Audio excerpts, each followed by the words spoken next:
Несебърската публика имаше възможността за пореден път да се наслади на атрактивен спектакъл благодарение на местната община.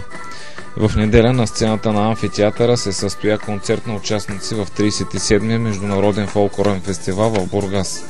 В Стария град се представиха групи от Италия, Франция и Украйна, които блеснаха не само с песни, танци и атрактивни носии, но и с впечатляващи и специфични за техните страни музикални инструменти. След като повече от час веселиха с изпълненията си дошлите да ги гледат, те получиха и пакети с подаръци от община Несебър.